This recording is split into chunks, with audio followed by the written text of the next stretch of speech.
เย้าที่เขาเลือกกันมาเยือนถึงที่หนึ่งดินแดงแพร่สารละวัน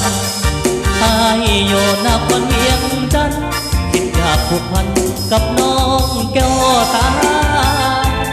สาวหน้าใสให้ไปก็บ่ลืมลาสมคำลืมซาเมื่อได้มาพบน้องคนดี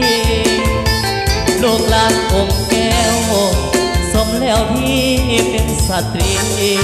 นับว่าอายคงโชคดีพบพ่อนานลีเจ้างามเสือ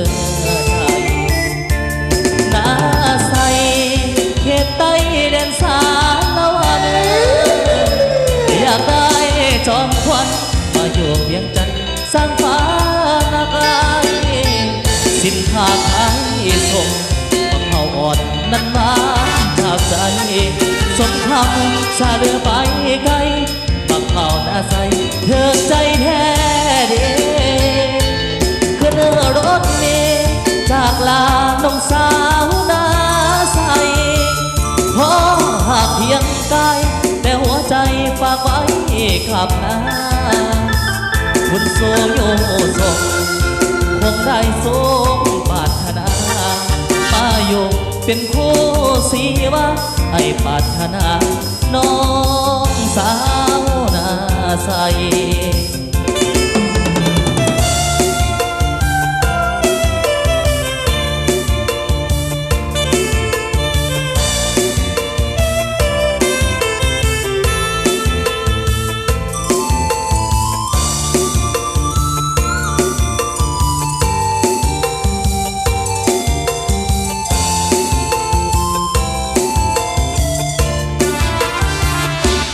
หน้าใสเขตใต้แดนสาละวันอยากได้จอมพลบางอยู่เวียงจันทร์สร้างบ้านหักอายสินค้าขายส่งบางเข้าอ่อนนั้นหวานจากใจสมคำสาเลือไปไกลบางเข้าหน้าใสเธอใจแท้ดีเธอรถเมล์จากลาน้องสาวนาใสพอหากเพียงกายแต่หัวใจฝากไว้กับนาคนสู้อยู่ส่งคงได้สมปรารถนามาอยู่เป็นคู่สีวะไอ้ปรารถนาน้อ